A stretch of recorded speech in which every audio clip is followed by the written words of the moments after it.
नमस्कार, आज तक पर आपका स्वागत है। आपके साथ मैं हूं मीनाक्षी कटवाल। शुरुआत हम कर रहे हैं उस दर्दनाक खबर के साथ जिसने एक बार फिर प्रवासी मजदूरों को लेकर जो इंतजाम हो रहे हैं उन पर सवाल खड़े कर दिए हैं। ये 3 तस्वीरें आपके सामने हैं, गुना, मुजफ्फरनगर, समस्तीपुर, और इन तीनों ही तस्वीरों में जो एक बात कॉमन है, प्रवासी मजदूर जो सड़कों पर मौजूद थे अपनी मंजिल तक पहुंचने के लिए हादसों का वो शिकार हुए हैं।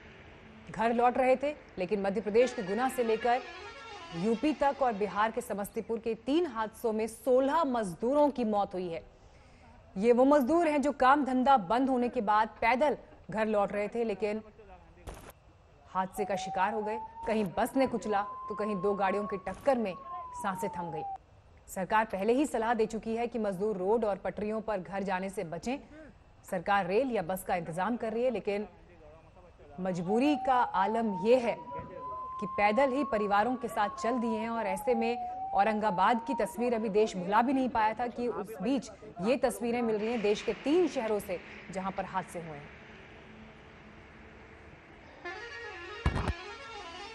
तो गुना से ये तस्वीर आपको दिखा रहे हैं हम, जहां पर एक बस ने पैदल चलते मजदूरों को कुचल दिया।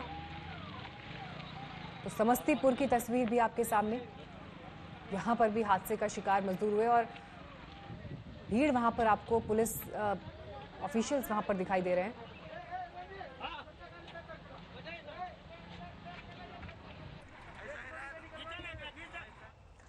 और इस बीच कोरोना को लेकर जब मजदूर भी ये कह रहे हैं कि वो कोरोना से मरे ना मरे, लेकिन भूख प्यास और मजबूरी से जरूर मर जाएंगे, तो ऐसे में कोरोना के ताजे आंकड़ों पर भी नजर डालिए। पिछले 24 घंटे में कोरोना के 3,722 नए मामले सामने आए हैं। कोरोना केसेस की संख्या 78,000 पार कर गई है। हालांकि इनमें कल के दिन में करीब 1,800 मरीज ठीक भी हुए हैं। अब तक कुल 26,000 से ज्यादा मरीज ठीक हो चुके हैं। 2,500 से ज्यादा मरीजों की मौत हुई है। सबसे ज्यादा असर गुजरात, महाराष्ट्र, तमिलनाडु जैसे राज्यों पर पड़ा है। महाराष्ट्र में बीते दिन अब तक के सबसे ज्यादा केसेस का उछाल कुल नंबर्स में दर्ज किया गया है।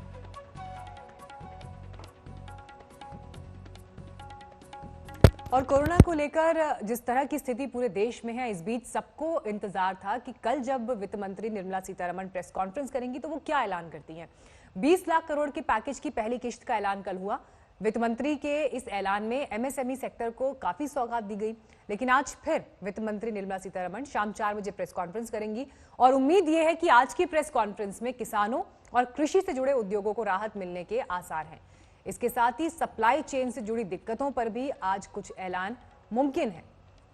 तो एमएसएमईज को कल 3 लाख करोड़ का ऐलान किया गया, लेकिन अब आज के दिन जब दूसरा ये दिन है प्रेस कॉन्फ्रेंस का, तो क्या वित्त मंत्री के पिटारे से निकलेगा ये देखना होगा। कल ही उन्होंने इस बात का ऐलान किया था कि डेली इस तरह की ब्रीफिंग्स होंगी जिसमें 20 लाख करोड़ के पैकेज का बंटवारा किस तरह से किया जाएगा उसकी जानकारी देश को दी जाएगी।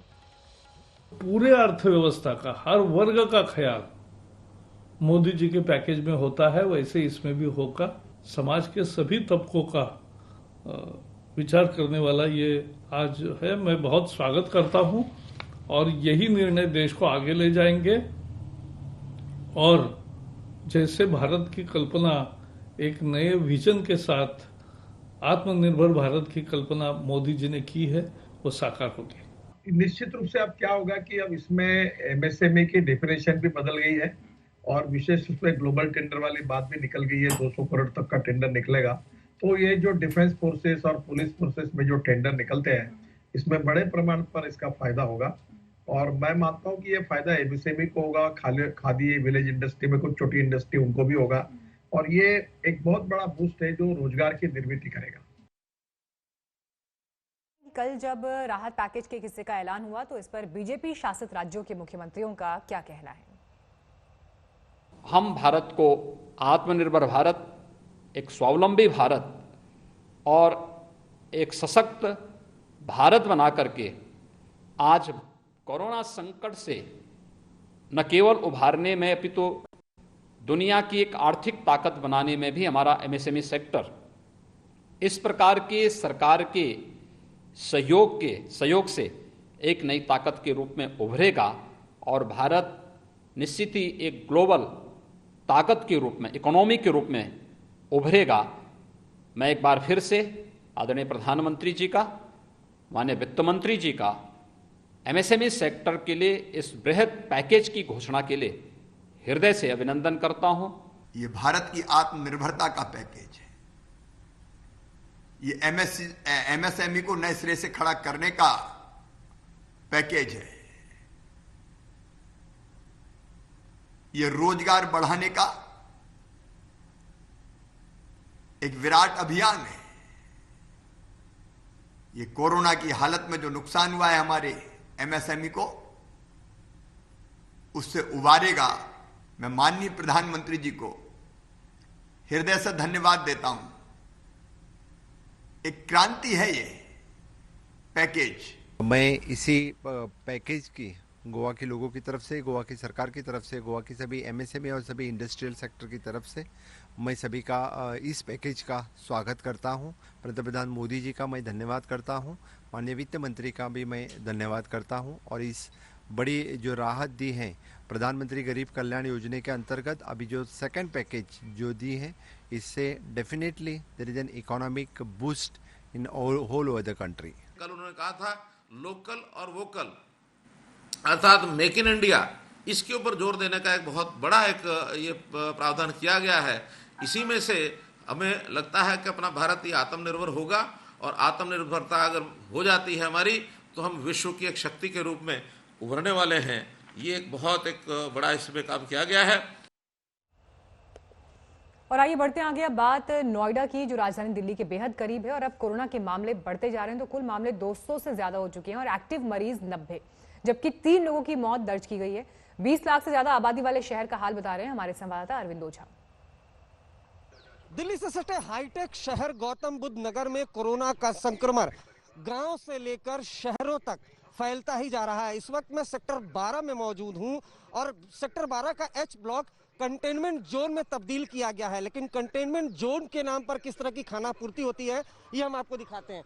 ये सड़क आप देख पा रहे हैं, यहाँ पर बैरिकेटिंग बाकायदा की गई है, लेकिन एच ब्लॉक की तरफ ये रास्ता जाता है और यहाँ कंटेनमेंट जोन के नाम पर कोई बैरिकेटिंग नहीं है। लोग सड़कों पर यूं ही घूम टहल रहे हैं। हम आपको बता दें कि गौतम बुद्ध नगर में अब तक 236 मामले आ चुके हैं, जिसमें से 3 लोगों की मौत हो चुकी है। सरकारी जो आंकड़े हैं उनके मुताबिक 90 एक्टिव केस हैं।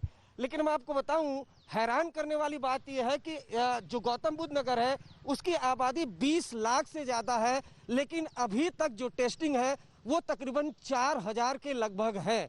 बड़ा सवाल यही है कि आखिर कंटेनमेंट जोन के नाम पर अब गौतम बुद्ध नगर में यूं खाना पूर्ति क्यों हो रही है। और आपको बता दूं कि गौतम बुद्ध नगर में कोरोना के संक्रमण को फैलने से रोकने को लेकर जो नाकामयाबी थी, उसके बाद जो 2 सीएमओ थे, 1 डीएम थे, उनका यहां से तबादला कर दिया गया था। बावजूद इसके गौतम बुद्ध नगर में कोरोना का संक्रमण लगातार फैल रहा है। कैमरामैन रोहित के साथ अरविंद ओझा, नोएडा, आज तक। दिल्ली में रेल भवन तक कोरोना की घुसपैठ हो गई है। रेल भवन की 4थी मंजिल पर एक कर्मचारी को कोरोना हुआ और उसे क्वारंटीन भेजा गया। इसके बाद से रेल भवन को सील कर दिया गया है। अब 2 दिन तक रेल भवन को सैनिटाइज किया जाएगा। 14 और 15 मई यानी 2 दिन के लिए अब बिल्डिंग को सील किया गया है। 48 घंटे की समय सीमा जब सैनिटाइज किया जाएगा और उसके बाद ही अब दफ्तर दोबारा खोला जा सकता है। रेल भवन की 4थी मंजिल पर एक कर्मचारी कोरोना पॉजिटिव पाया गया। इस वक्त मैं रेल भवन के बिल्डिंग के बाहर मौजूद हूं। रेल भवन की इसी बिल्डिंग में रेल मंत्रालय का पूरा कामकाज देखा जाता है। इस बिल्डिंग को 14 और 15 मई 2 दिनों के लिए पूरी तरह से सील कर दिया गया है। ऐसा बताया जा रहा है कि इस बिल्डिंग की 4थी मंजिल पर एक कर्मचारी कोरोना पॉजिटिव पाया गया था, जिसके बाद से ही ये फैसला लिया गया है। 2 दिनों के लिए पूरी तरह से बिल्डिंग को सील कर दिया गया है। सिर्फ सफाई कर्मचारी वो अंदर जा रहे हैं। उसके अलावा अगर आप देखें यहाँ पर, तो जो सुरक्षा कर्मी हैं वो पूरी तरह से तैनात हैं। अब जो ये रेल भवन की बिल्डिंग है, इसको पूरी तरह से सैनिटाइज किया जाएगा। सैनिटाइजेशन का काम यहाँ पर चलेगा। अगर आप देखें तो बाकायदा सैनिटाइजेशन के लिए जो कर्मचारी हैं, जो सफाई कर्मचारी हैं, वो फिलहाल यहाँ पर मौजूद हैं और अब से कुछ देर बाद ये रेल भवन के अंदर की तरफ जाएंगे। नई दिल्ली रेलवे स्टेशन पर आज भी कई शहरों से ट्रेन यात्रियों को लेकर पहुंच रही है। आज स्टेशन के बाहर क्या तस्वीर है, हमारे संवाददाता दिव्यांशु की रिपोर्ट देखिए। लॉकडाउन के ठीक 50 दिन बाद कल रेलवे सुविधाएं शुरू हुई और कल दिल्ली में सबसे पहली ट्रेन आई अहमदाबाद और पटना से। लेकिन कल कोई ट्रांसपोर्टेशन की सुविधा नहीं थी, इसलिए काफ़ी ऐसे पैसेंजर्स थे जो यहीं पे फंसे हुए थे।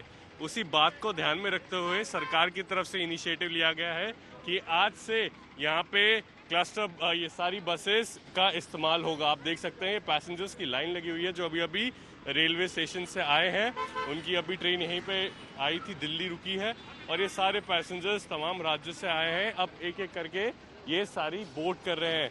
इनको जिस जगह जाना है उसी हिसाब से ये यहाँ की कंडक्टर से पूछ रहे हैं और उसी हिसाब से ये यहाँ पे बस बोर्ड कर रहे हैं। आप देख सकते हैं लगातार यहाँ पे बस आई जा रही है।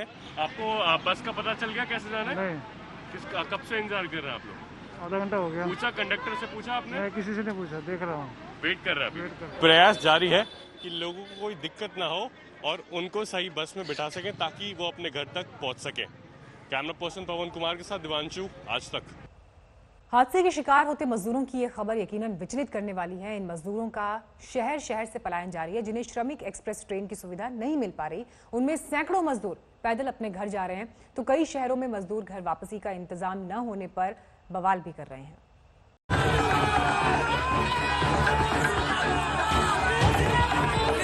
कोरोना काल में जब से लॉकडाउन लागू हुआ है, तब से सबसे ज्यादा मुसीबत प्रवासी मजदूरों की हुई है, जो अपने अपने राज्यों से दूर बिना रोजी रोटी के फंसे हुए हैं। हालांकि उनमें से सैकड़ों हजार अपने गृह राज्य लौटने में कामयाब हो चुके हैं, लेकिन अभी भी हजारों लाखों ऐसे हैं जो लौटने की कोशिश में हैं, जिन्हें साधन नहीं मिलने से उनका गुस्सा यूं सड़कों पर नजर आ रहा है। पहला मंजर देखिए मुंबई के नागपाड़ा का, जहां सैकड़ों की तादाद में प्रवासी मजदूर बेलासिस रोड पर जमा हुए, इस मांग के साथ कि उन्हें अपने राज्य उत्तर प्रदेश भेजने के लिए ट्रेन की तुरंत व्यवस्था की जाए। हालांकि हालात बिगड़ते देर नहीं लगी और पुलिस ने लाठीचार्ज वाली अपनी भाषा में उन्हें समझाना शुरू किया। जी हां, फिर वहां भगदड़ के अलावा कुछ नजर नहीं आया। अगली तस्वीर गुजरात के कच्छ की है। कच्छ के गांधीधाम में राज्य वापसी की मांग के साथ प्रवासी मजदूरों ने हंगामा करते हुए कांडला गांधीधाम हाईवे को ही ब्लॉक कर दिया। न सिर्फ रास्ता रोका बल्कि पुलिस पर पथराव भी किया। मजदूरों का आरोप था कि उन्होंने यहां टिकट के पैसे दिए, फिर भी यूपी जाने वाली कोई ट्रेन यहां से नहीं खुली। यूपी के सहारनपुर में भी सड़क पर बिहार लौट रहे प्रवासी मजदूरों की नाराजगी दिखी। दरअसल सभी मजदूर हरियाणा से चलकर सरसावा इलाके में यूपी हरियाणा बॉर्डर पर जमा हुए, लेकिन वापसी की कोई तैयारी नहीं दिखी तो नीतीश कुमार के खिलाफ नारेबाजी करने लगे। कहने लगे कि हरियाणा की फैक्ट्री में लाला डंडे मारता है और इधर नीतीश अपनाने के लिए तैयार नहीं। पब्लिक को बहुत दिक्कत हो रही है हमारे बिहारी को। तो एक बंदा भूख भूख से मर रहा है। जहाँ खाना खा रहा था, लाला जो रोटी खिला रहा था, वो डंडा मार के भगा रहा था कमरे से। जिस कंपनी में काम कर रहे हो, कंपनी वाले ने भगाना स्टार्ट कर दिया, कंपनी से बाहर हो जाओ। बाद में नाराज मजदूरों को शांत कर शेल्टर होम में शिफ्ट किया गया। बिहार और झारखंड के जो मजदूर हैं उनके संबंध में हम लोग संबंधित जो राज्य सरकार है, बिहार सरकार है, उसकी सहमति प्राप्त करके उसकी हम लोग व्यवस्था बनाने की कोशिश कर रहे हैं। शेष जो उत्तर प्रदेश के अन्य जनपदों के निवासी हैं उन लोगों को हम लोग अपनी रोडवेज की बसें लगाकर लगातार भेज रहे हैं। परेशान मजदूरों की एक और तस्वीर नजर आई पंजाब के भटिंडा में, जहां सैकड़ों मजदूर अपने अपने राज्यों की ओर लौटने के लिए रेलवे स्टेशन पहुंच गए। हालांकि वापसी की कोई ट्रेन नहीं थी, लेकिन न जाने किसने अफवाह फैला दी थी कि ट्रेन रवाना होने वाली है। घर लौटने की आस में लोग कई किलोमीटर पैदल चलकर स्टेशन पहुंचे, लेकिन निराशा के अलावा कुछ हाथ नहीं आया। न ट्रेन चली और न ही कोई अधिकारी इनकी सुध लेने इनके पास आया। बेशक सरकार हर रोज श्रमिक स्पेशल ट्रेन चला रही है, लेकिन देश के अलग अलग हिस्सों में घर लौटने वाले प्रवासी मजदूरों की तादाद ही इतनी है कि इन्हें संभालना एक बड़ी चुनौती बन चुका है। भटिंडा से किरणजीत रोमाना, सहारनपुर से अनिल भारद्वाज और कच्छ से गिरीश जोशी के साथ मुस्तफा शेख, मुंबई, आज तक। स्पेशल ट्रेन चली तो शहरों में फंसे लोगों के घर लौटने का सिलसिला शुरू हो गया, लेकिन दिक्कत ये हो रही है कि लोग ट्रेन के आखिरी स्टेशन पर तो पहुंच रहे हैं, लेकिन वहां से अपने घर कैसे जाएं, इसे लेकर जद्दोजहद का सामना करना पड़ रहा है। आज जब दिल्ली से ट्रेन पटना पहुंची तो ऐसा ही एक मंजर सामने आया।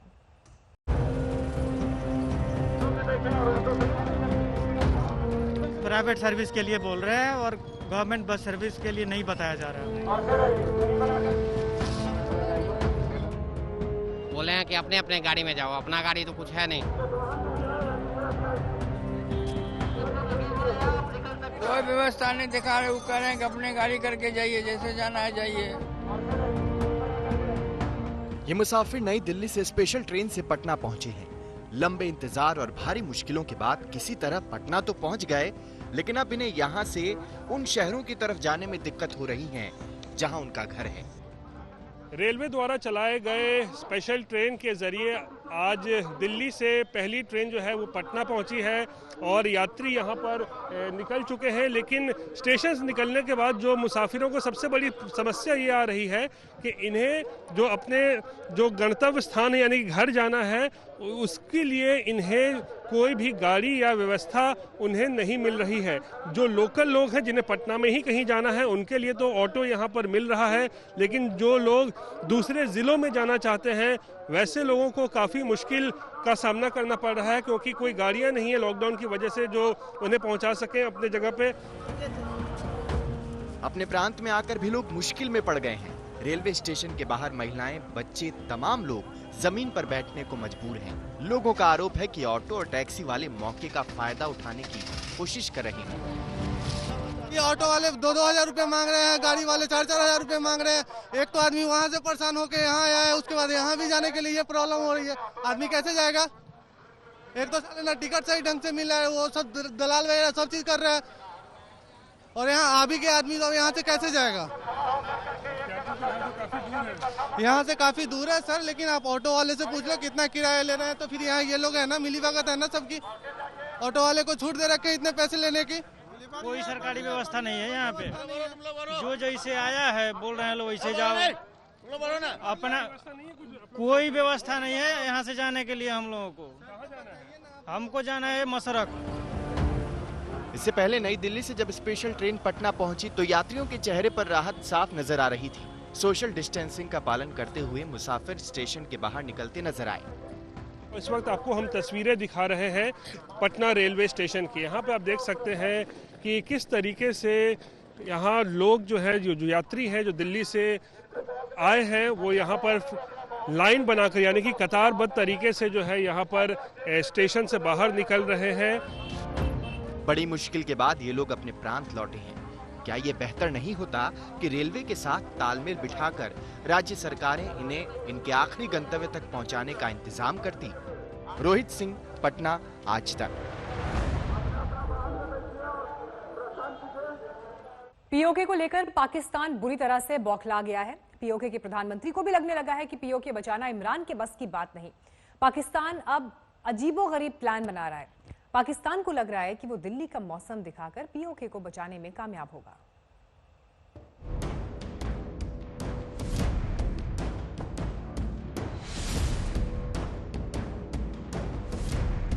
इंशाल्लाह उसको हम दिल्ली का हाल इंशाल्लाह ताला दिल्ली का हाल दिखाएंगे उसको।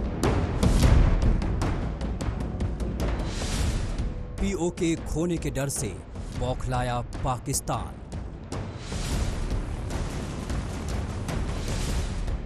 खौफ में पीओके के प्रधानमंत्री। ये बयानात से बात नहीं होगी। फौज को अपनी फौज को हुक्म दे, फौज आपके हुक्म के मुंतज़िर रहिए। इमरान से लगाई पीओके बचाने की गुहार।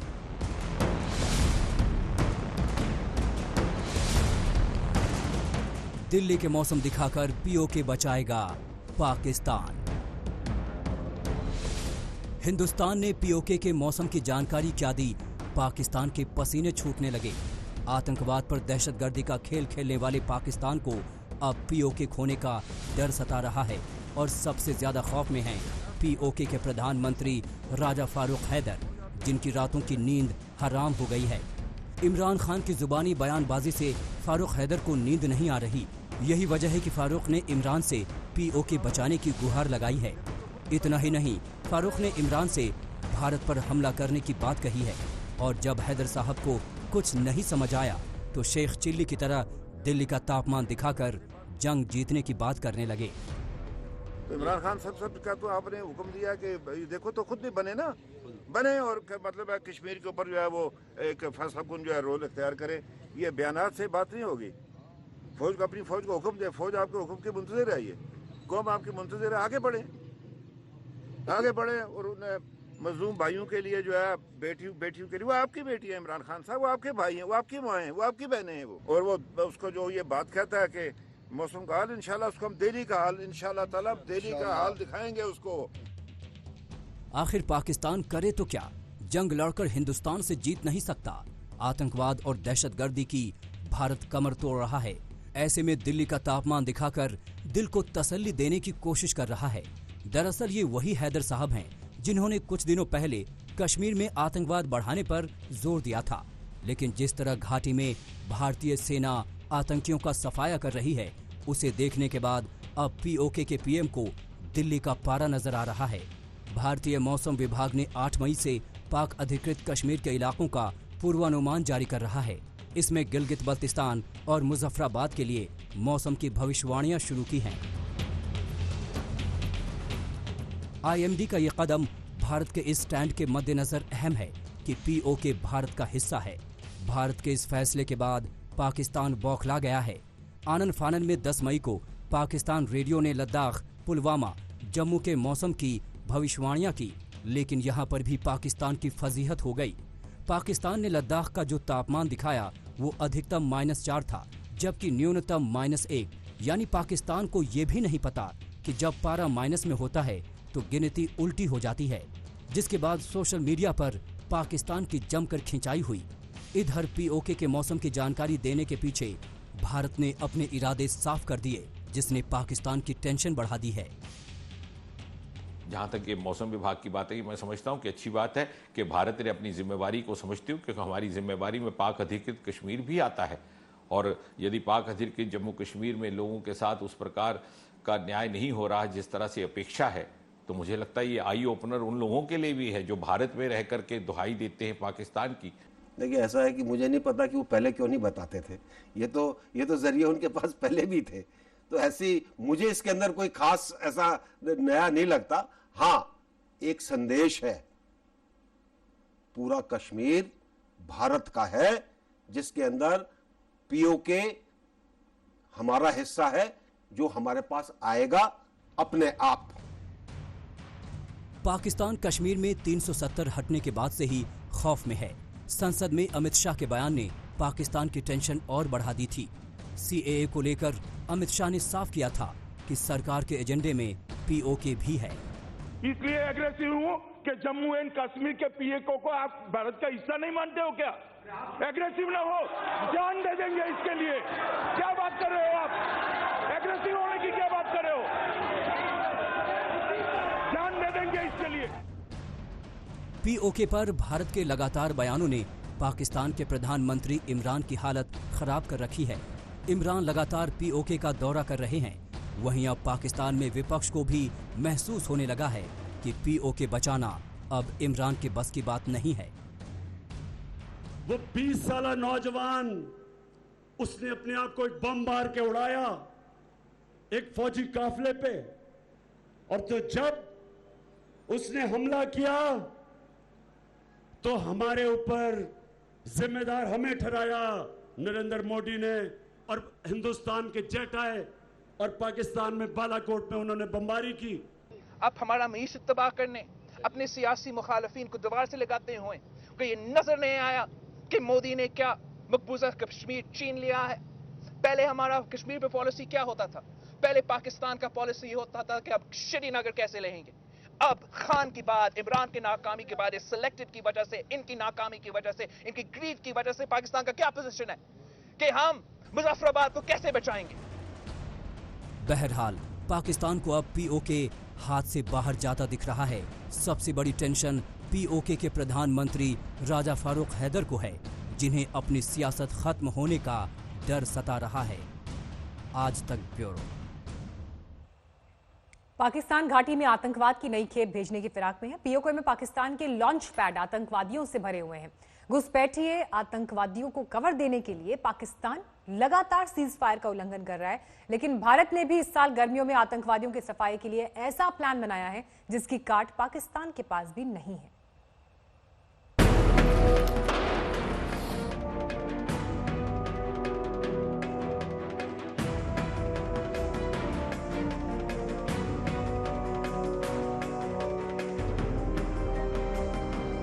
पाकिस्तान बार बार मुंह की खाने के बावजूद बाज नहीं आ रहा। वो बार बार सीज फायर उल्लंघन कर रहा है। भारतीय इलाकों में मोटार और हल्के मशीन गन से गोलीबारी कर रहा है। दरअसल पाकिस्तान का मंसूबा घाटी में आतंकवादियों को घुसाने का है, लेकिन भारतीय सेना और अर्धसैनिक बल आतंकिस्तान को कड़ा सबक सिखाने को तैयार हैं। हर जगह मैंने अपने जवानों से बात की है, ऑफिसर्स से बात की है, कमांडर्स से बात की है, और मुझे बहुत खुशी है कि सभी जगह हमारे जवान और ऑफिसर्स, उनका मनोबल बहुत ऊंचा है और पूरा अपना टास्क पूरा करने के लिए वो हर तरीके से तैयार हैं। 6 मई को साउथ कश्मीर के हंदवाड़ा में हिजबुल के कश्मीर कमांडर रियाज नाइकू के मारे जाने के बाद आतंकियों का आका बौखला गया है। अब गाजी हैदर को घाटी में हिजबुल का नया कमांडर बनाया गया है, लेकिन भारतीय सेना पाकिस्तान के इस प्यादे को 22 हूरों के पास भेजने का प्लान बना चुकी है। लेफ्टिनेंट जनरल KJS ढिल्लन ने ट्वीट करते हुए लिखा कि कितने गाजी आए और चले गए। Talking about the so called गाजी, you know it better than me in Kashmir, कितने गाजी आए कितने चले गए। So there nothing new in it, all this alliances keep happening and we'll handle them, there's no problem about it, let any Ghazi come. I told you, कई Ghazi आए, कई Ghazi गए, तो परवाह मत करो, don't worry, we are there. सेना पहले बुरहान वानी को और अब रियाज नाइकू को उसकी असली जगह जहन्नुम भेज चुकी है। अब सेना की हिट लिस्ट में गाजी हैदर सबसे टॉप पर है। हर यूनिट को कई टास्क दिए जाते हैं और उस टास्क के मुताबिक वो अपना प्लानिंग करते हैं, और कई बार उस प्लानिंग के हिसाब से वो कामयाब भी हो जाते हैं टेररिस्ट को एलिमिनेट करने के लिए और लीडरशिप को एलिमिनेट करने के लिए। तो ये कार्रवाई हर यूनिट इसी तरीके से करती रहेगी। सवाल उठता है कि पाकिस्तान का मंसूबा क्या है? पाकिस्तान इस वक्त क्यों बार बार सीज फायर तोड़ता है? इसका जवाब भी आर्मी चीफ देते हैं। दरअसल अप्रैल मई की गर्मियों में घाटी में बर्फ पिघल जाती है। इसका फायदा पाकिस्तानी आतंकी घुसपैठ के लिए उठाता है, क्योंकि बर्फ पिघलने के बाद दुर्गम पहाड़ी दर्रे खुल जाते हैं। देखिए, हर साल जब मौसम सुधर जाता है और जब बर्फ़ पिघल जाती है, पासेस खुल जाते हैं, इन्फिल्ट्रेशन करना थोड़ा सा और आसान हो जाता है, तो हर साल अक्सर ऐसे अप्रैल मई के महीने में थोड़ी से जो टेररिस्ट एक्टिविटीज़ है वो थोड़े से बढ़ जाते हैं, और उसी के हिसाब से इस साल भी वैसे ही हुआ है। लेकिन इसमें कोई शक नहीं है कि पाकिस्तान अभी भी इस टेररिज्म को सपोर्ट कर रहा है, उसका समर्थन कर रहा है। लेकिन इस बार भारतीय खुफिया एजेंसियों और सेना की चौकसी की वजह से पाकिस्तान के आतंकियों के घुसपैठ का मंसूबा पूरा नहीं होने वाला। बीते शनिवार को राष्ट्रीय सुरक्षा सलाहकार अजीत डोभाल ने जम्मू कश्मीर में सुरक्षा की समीक्षा की। इस बैठक में आर्मी चीफ, अर्धसैनिक बलों के मुखिया और IB के अफसर भी मौजूद थे। पाकिस्तान परस्त आतंकवादियों को मार गिराने के लिए सेना, अर्धसैनिक बलों और जम्मू कश्मीर पुलिस ने स्पेशल कमांडों की टीम बनाई है। 100 कमांडो वाली ये टीम इन गर्मियों में चुन चुन कर आतंकवादियों का सफाया करेगी। खुफिया जानकारी मिली है कि पाकिस्तान के लॉन्च पैड इन दिनों आतंकियों से भरे हुए हैं। लीपा लॉन्च पैड के नजदीक जैश ए मोहम्मद और अफगानी आतंकी भारी संख्या में देखे गए हैं। पाकिस्तान का लीपा लॉन्च पैड जम्मू कश्मीर के तंगधार और उरी सेक्टर के सामने पड़ता है। लंजोट और कालूचक के पास भी पाकिस्तान ने नए लॉन्च पैड बनाए हैं। यहाँ पर भी बैट टीम को पाकिस्तान ने तैयार किया है। कालूचक लॉन्च पैड जम्मू कश्मीर के पुंछ सेक्टर के सामने पड़ता है। इसके अलावा पाकिस्तान भारत के KG sector, BG sector, Uri, Rajouri, Poonch और मेंढर सेक्टर के सामने पाक मुजाहिद बटालियन की मदद से भारी घुसपैठ कराने की फिराक में है। अभी भी LC के उस पार कई टेररिस्ट कैंप है, लॉन्च पैड है, और हर लॉन्च पैड में टेररिस्ट मौजूद हैं जो कि कोशिश करते रहेंगे कि वो इन्फिल्ट्रेट करें। सेना के खुफिया सूत्रों के मुताबिक करीब 250 आतंकी इस वक्त घाटी में मौजूद हैं। इनमें 70 विदेशी आतंकवादी हैं। हिजबुल की कमर टूटने के बाद अब पाकिस्तान ने द रेजिस्टेंस फोर्स के नाम से नया आतंकवादी संगठन खड़ा किया है, लेकिन पाकिस्तान और उसके सरपरस्त सैयद सलाउद्दीन जैसे आतंकी इस वक्त सेना के शौर्य के आगे पस्त हैं, डरे हुए हैं। मरहूम ने 217 में ये मनसब संभाला था, तब से लेकर आज तक दुश्मन के लिए ऐसा शिकन साबित हो रहा था। बाई सबब एक अच्छी खासी रकम बतौर इनाम उसके सर पर मुकर्रर की गई थी। पाकिस्तान कितना भी आतंकवादियों की मदद से प्रॉक्सी वॉर चला ले, लेकिन भारतीय फौज कभी भी घाटी में उसके मंसूबे को पूरा नहीं होने देगी। दिल्ली से मंजित नेगी के साथ आज तक ब्यूरो। पाकिस्तान बार बार सरहद पर सीज फायर तोड़ रहा है। गर्मियों में आतंकवादियों की घुसपैठ कराकर पाकिस्तान घाटी में अमन चैन बिगाड़ने की साजिश रच रहा है, लेकिन भारत ने ठान लिया है कि पाकिस्तान को अब ऐसा सबक सिखाना है कि उसका नक्शा ही बदल जाए।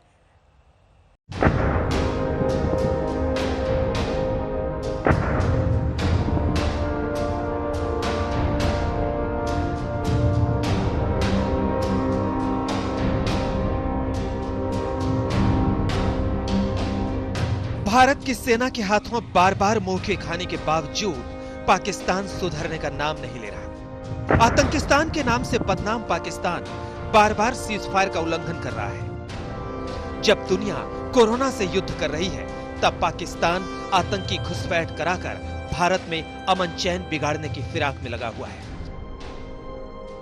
मगर एक बात तो तय है कि पाकिस्तान स्पॉन्सर्ड जो जहाँ पर टेररिज्म चल रहा है, चाहे वो लश्कर तौबा की तरफ से हो, जैश मोहम्मद की तरफ से हो, हिजबुल मुजाहिदीन की तरफ से हो, उसका एक और एक मकसद है कि जहाँ पर लोगों की जानो माल का नुकसान करना, जहाँ पर अमन को ख़राब करना, जहाँ पर लोगों की ज़िंदगियों के साथ खिलवाड़ करना।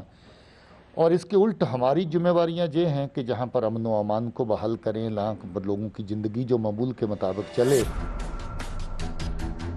जब से भारत के मौसम विभाग ने मुजफ्फराबाद, गिलगिट और बाल्टिस्तान का मौसम दिखाना शुरू किया, तब से पाकिस्तान के प्रधानमंत्री इमरान खान और सेना अध्यक्ष जनरल बाजवा का मौसम भी बिगड़ गया है। सीज फायर उल्लंघन के मामले में इस साल तो पाकिस्तान ने मानो हद ही कर दी है। जनवरी में पाकिस्तान 367 बार सीज फायर उल्लंघन कर चुका है। फरवरी में पाकिस्तान ने 366 बार युद्ध विराम तोड़ा है। मार्च में करीब 400 बार ऐसा हुआ है। अप्रैल में 300 बार से ज्यादा पाकिस्तान ने सीज फायर तोड़ा है। लेकिन कहते हैं कि हर हद की एक हद होती है, लिहाजा भारत ने भी अब इरादा पक्का कर लिया है और पीओके से लेकर गिलगित बाल्टिस्तान तक पाकिस्तान को हद बताने का प्लान तैयार है। जम्मू कश्मीर पूरा का पूरा, बल्कि मैं तो ये कहूँगा गिलगित बाल्टिस्तान और इस प्रकार का जो इस तरह का हिस्सा है जो पाक अधिकृत के जम्मू कश्मीर, जिसे पाकिस्तान आज़ाद कश्मीर कहता है, जिसमें मुजफ्फराबाद और कोटला इत्यादि, कोटली इत्यादि के स्थान आते हैं, ये सारा मिला करके हमारा ये एजेंडा रहना चाहिए और है भी कि हम जम्मू कश्मीर को उसी स्वरूप में बहाल करें जिस स्वरूप में Maharaja Hari Singh instrument of accession के तहत भारत को सौंप गए थे। बीते कुछ दिनों में पाकिस्तान ने आतंकवादियों की घुसपैठ कराने के लिए सीमा पार से गोलीबारी और बढ़ा दी है। 9 मई को पाकिस्तान ने देगवार सेक्टर में मोर्टार दागे और छोटी मशीन गनों से फायरिंग की। 7 मई को पाकिस्तानी सेना ने करनी, शाहपुर और कस्बा सेक्टर में सीज फायर तोड़ा। यहाँ पर मोर्टार दागे गए और ग्रामीण इलाकों को निशाना बनाया गया। 6 मई को शाहपुर सेक्टर में पाकिस्तान ने फिर गोलीबारी की। 5 मई को पाकिस्तानी सेना ने राजौरी के मंजाकोट सेक्टर में मोर्टार दागने के साथ भारी गोलाबारी की। 4 मई को सुंदरबनी सेक्टर में पाकिस्तान ने सीज फायर तोड़ा। आतंकियों को घुसपैठ कराने के लिए की जा रही पाकिस्तानी हरकतों का भारत की सेना मुंहतोड़ जवाब दे रही है। लेकिन सवाल यही है कि पड़ोस में बैठे आतंकिस्तान का सही इलाज क्या है। जितेंद्र सिंह के साथ मंजीत नेगी, दिल्ली, आज तक। पिछले कुछ दिन से पाकिस्तान ने अपनी आतंकवादी गतिविधियां बढ़ा दी हैं और इसके बाद सेना ने भी मुंहतोड़ जवाब दिया है। पाकिस्तान को छठी का दूध याद दिलाने के लिए क्या कर रही है हमारी सेना, इस पर army chief general MM Naravane से एक्सक्लूसिव बात की हमारे संवाददाता मंजीत नेगी ने। हमारे साथ सेना प्रमुख जनरल MM नरवणे साहब हैं।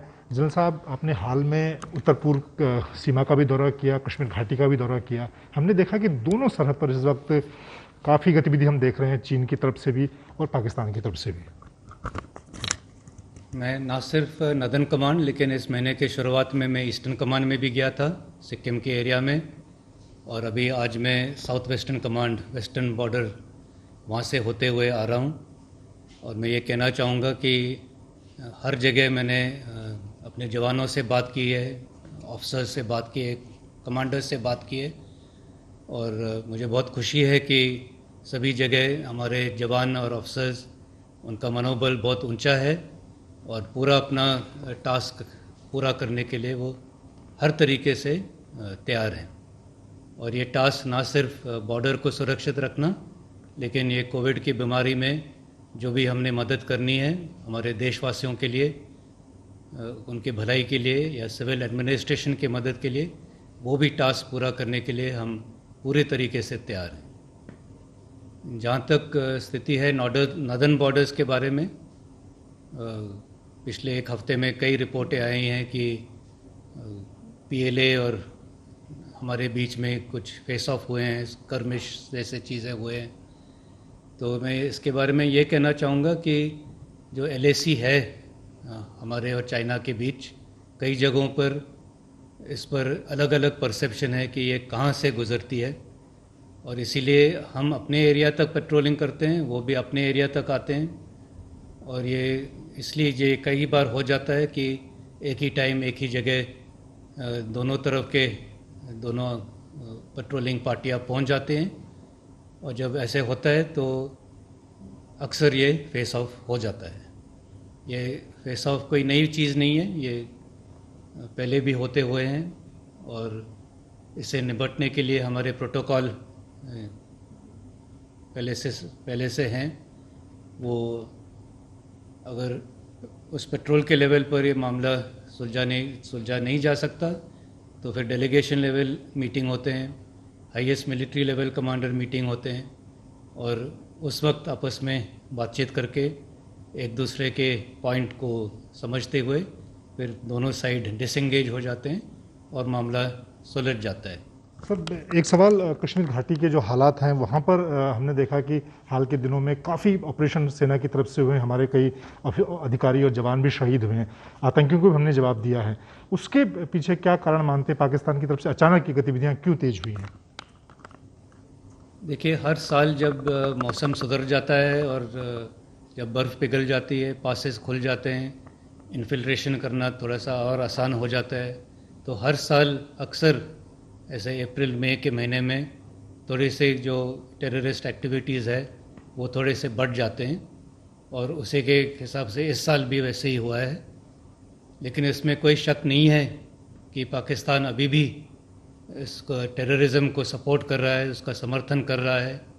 अभी भी LC के उस पार कई टेररिस्ट कैंप है, लॉन्च पैड है, और हर लॉन्च पैड में टेररिस्ट मौजूद हैं जो कि कोशिश करते रहेंगे कि वो इन्फिल्ट्रेट करें और JNK में आए और तबाही मचाए। लेकिन इसके ऊपर हमारी कड़ी नज़र है और हम ये ऐसा नहीं होने देंगे।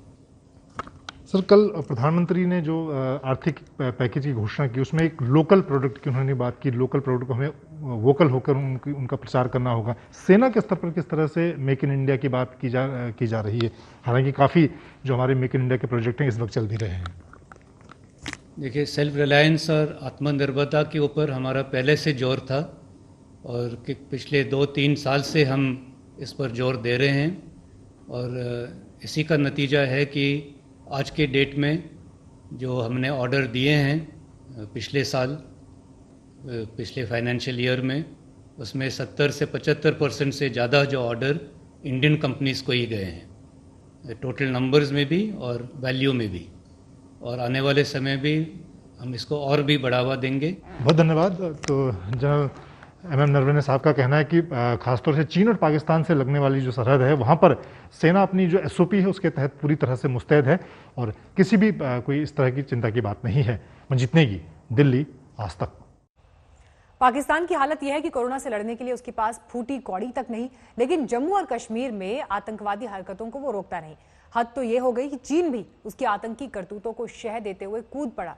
लद्दाख के आसमान में उसके लड़ाकू हेलीकॉप्टर मंडराने लगे तो हमारी जाबाज फाइटर जेट ने उसको खदेड़ा।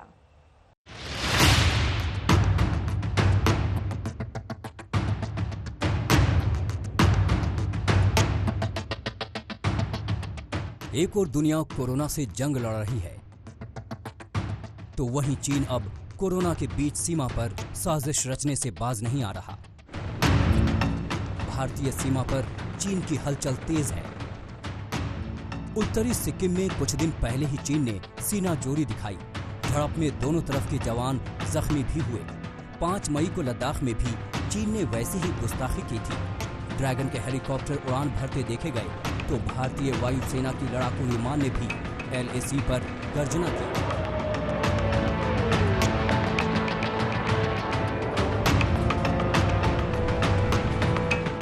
वैसे चीन दावा कर रहा है कि उनकी PLA की टुकड़ी सीमा पर सामान्य तौर पर पेट्रोलिंग कर रही थी। भले ही ड्रैगन की सफाई आई हो, लेकिन उसकी नीयत हमेशा सवालों के घेरे में रही है। यही वजह है कि सेना प्रमुख लगातार चीन की सीमा का दौरा कर रहे हैं और वहां के हालातों का जायजा ले रहे हैं। हम अपने एरिया तक पेट्रोलिंग करते हैं, वो भी अपने एरिया तक आते हैं और ये इसलिए ये कई बार हो जाता है कि एक ही टाइम एक ही जगह दोनों तरफ के दोनों पेट्रोलिंग पार्टियां पहुंच जाते हैं और जब ऐसे होता है तो अक्सर ये फेस ऑफ हो जाता है। ये फेस ऑफ कोई नई चीज़ नहीं है, ये पहले भी होते हुए हैं और इससे निपटने के लिए हमारे प्रोटोकॉल पहले से हैं। भारत चीन की हर चाल से निपटने के लिए तैयार है। यही वजह है कि हिंदुस्तान कदम देखकर ड्रैगन बैकफुट पर नजर आता है। मंजीत नेगी के साथ आज तक।